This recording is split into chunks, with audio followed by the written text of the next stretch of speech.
नमस्कार। आज के समय में गलत खान-पान और हमारी गलत दिनचर्या के कारण हमारे शरीर में बहुत सारे बदलाव आ रहे हैं। शारीरिक समस्याएं दिन प्रतिदिन बढ़ती जा रही हैं। अनेक तरह की बीमारियां हमारे शरीर में पनप रही हैं, जिनमें से एक है पाचन की समस्या।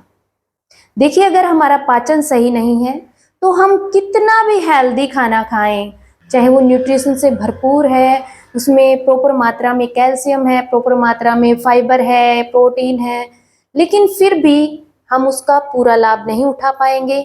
और अगर हमारे शरीर को प्रॉपर मात्रा में न्यूट्रिशन नहीं मिलेंगे, तो हमारे शरीर में अनेक तरह के रोग पनप जाएंगे। अगर हमारा पाचन सही नहीं है, हमारा डाइजेस्टिव सिस्टम कमजोर है, तो आप कितना भी पौष्टिक आहार ले लें, आप उसका फायदा नहीं उठा पाएंगे। पाचन तंत्र को मजबूत बनाने के लिए हमें कुछ यौगिक क्रियाओं का सहारा लेना पड़ेगा और कुछ नियमों को समझना पड़ेगा। अगर हम इन क्रियाओं को 1 महीने लगातार करते हैं और इन नियमों का पालन करते हैं, तो हम अपने पाचन तंत्र को बूस्ट कर सकते हैं। जो भी हमें समस्या है, जैसे कि गैस बनती है, ब्लोटिंग होती है या फिर अपच रहती है, इन सभी समस्याओं से हम निजात पा सकते हैं। देखिए, आपने ग्रामीण क्षेत्रों में देखा होगा कि घर में बड़े बुजुर्गों की पिंडलियां दबाने का विधान है।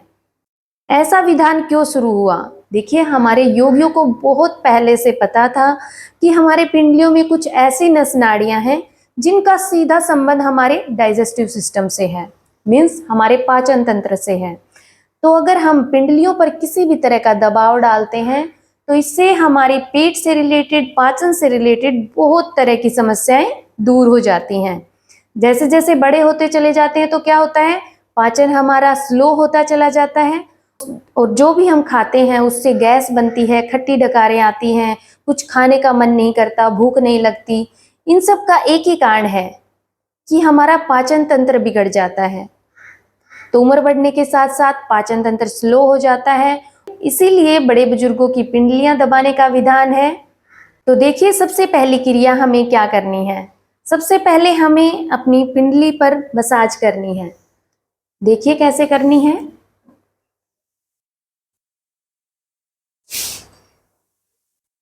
मैंने सरसों का तेल लिया है, आप तिल का तेल भी ले सकते हैं।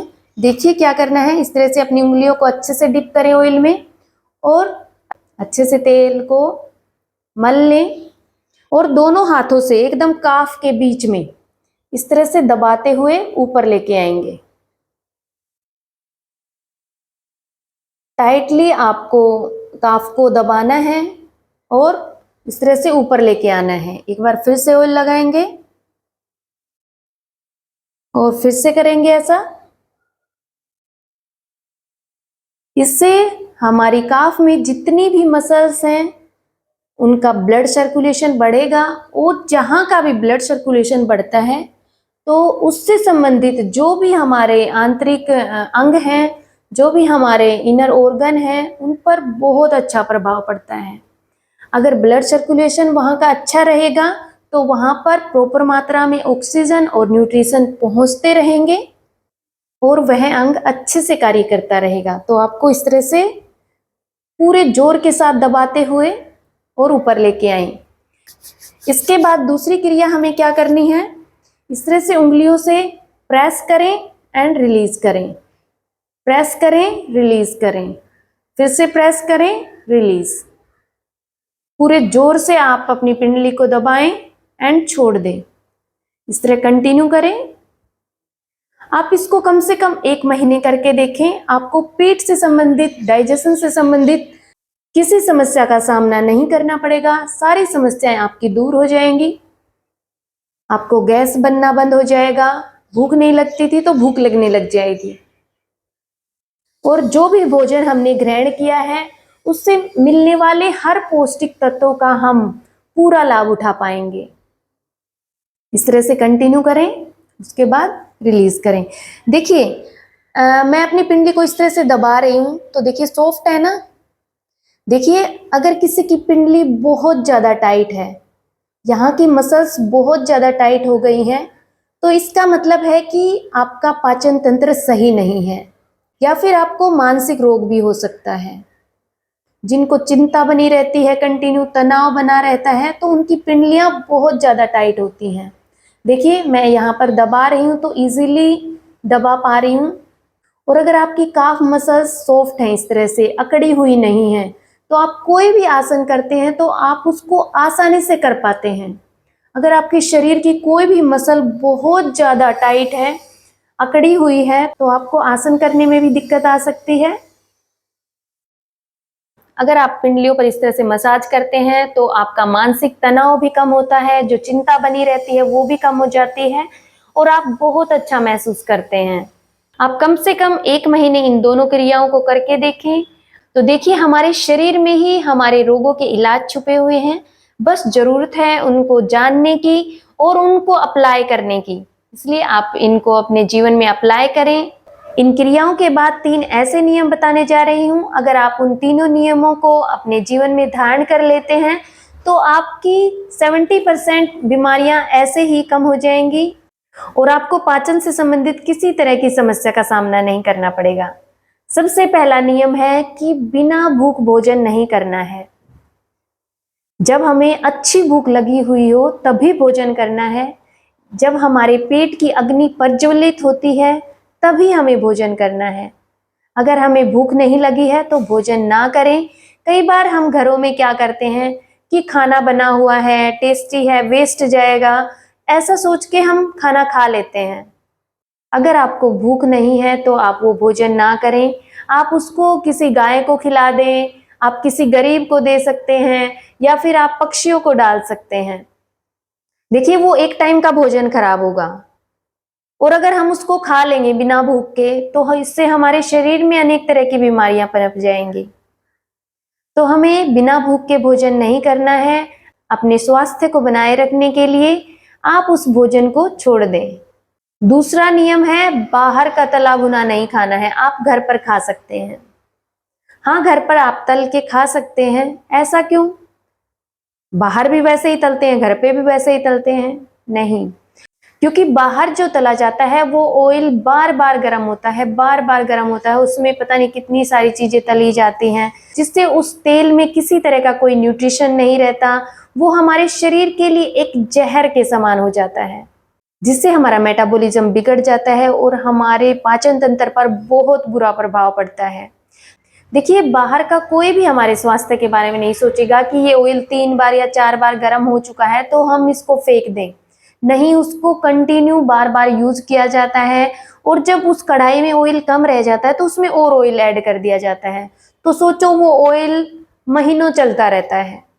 तो हमें अगर बीमारियों से बचना है तो बाहर के तले भुने हुए खाने से बचें। जब भी आपका मन करे तो आप घर पर बना के खा सकते हैं।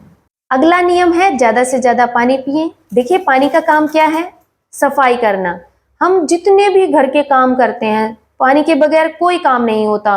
घर में पोछा लगाना है, साफ सफाई करनी है, कार धोनी है या कुछ भी नहाना है, अगर हमें हमारी आउटर बॉडी को साफ करना है तो भी हमें पानी की जरूरत पड़ती है। इसी तरह जब हम पानी पीते हैं तो उससे हमारे शरीर के आंतरिक सफाई होती है। जितने भी वेस्टेज पदार्थ हैं, फालतू के पदार्थ हैं, वो यूरिन के द्वारा बाहर निकल जाते हैं, पसीने के द्वारा बाहर निकल जाते हैं। तो इसलिए ज़्यादा से ज़्यादा पानी पिएं और फाइबर का ज़्यादा से ज़्यादा इंटेक करें। आप ज़्यादा से ज़्यादा सब्जियां खाएं, फ्रूट्स खाएं और अपने स्वास्थ्य का ध्यान रखें। इसके बाद लास्ट में मैं एक ऐसा आसन बताने जा रही हूँ। यह आसन सभी के लिए है। आप खाना खाने के बाद भी कर सकते हैं, उसको पहले भी कर सकते हैं, जब मन करे आप करें। यह आपके डाइजेशन को बहुत मजबूत बना देगा। आपकी गैस से रिलेटेड, अपच से रिलेटेड जो भी समस्या है वो एकदम दूर हो जाएगी। तो देखिए आपको क्या करना है। आप इसको अपने बेड पर कर सकते हैं, टीवी देख रहे हैं, टीवी देखते देखते कर सकते हैं। इस तरह से अपने घुटनों पर आ जाएं, एड़ियां बाहर की साइड हों और आपके टोज आपस में मिले हुए हों, मीन्स आपके अंगूठे आपस में मिले हुए हों। अपने दोनों हाथों को अपनी थाई पर रख सकते हैं। सामने आप किसी भी बिंदु पर अपना ध्यान बनाए रखें। लंबे गहरे श्वास भरते रहें और श्वासों को बाहर छोड़ते रहें। कंटिन्यू इनहेल एक्सेल बनाए रखें। इसके साथ साथ आप आदि मुद्रा का अभ्यास भी कर सकते हैं। इस तरह से अंगूठे को अपनी लिटिल फिंगर के एकदम नीचे लगाएं और चारों उंगलियों से अच्छे से अपनी मुट्ठी को बंद कर लें। दोनों हाथों से इसी तरह करें और यहाँ पर अपनी थाइस के ऊपर रख लें और इनहेल एक्सेल के साथ कम से कम 10 मिनट ऐसे बैठे रहें। शुरू में अगर आप 5 मिनट बैठ सकते हैं तो 5 मिनट इस तरह से बैठें, फिर थोड़ी देर रेस्ट करें, उसके बाद फिर से 5 मिनट बैठें। जब आप हर रोज ऐसा करेंगे तो आप 10 से 15 मिनट आसानी से बैठ पाएंगे। आज के लिए इतना ही। अगर आपको मेरी वीडियो पसंद आई हो तो लाइक एंड कमेंट करना ना भूलें और अगर वीडियो हेल्पफुल लगी हो तो अपने फैमिली एंड फ्रेंड्स को भी शेयर करें ताकि वो लोग भी इसका फायदा उठा सकें। अगर आप मेरे चैनल पे नए हैं तो सब्सक्राइब भी करें ताकि हर न्यू आने वाली वीडियो को आप देख पाएं, उसका लाभ उठा सकें, क्योंकि मेरी हर वीडियो हेल्थ से रिलेटेड है जिससे आपको कुछ ना कुछ फायदा ही मिलेगा। तो आज के लिए इतना ही। Thank you.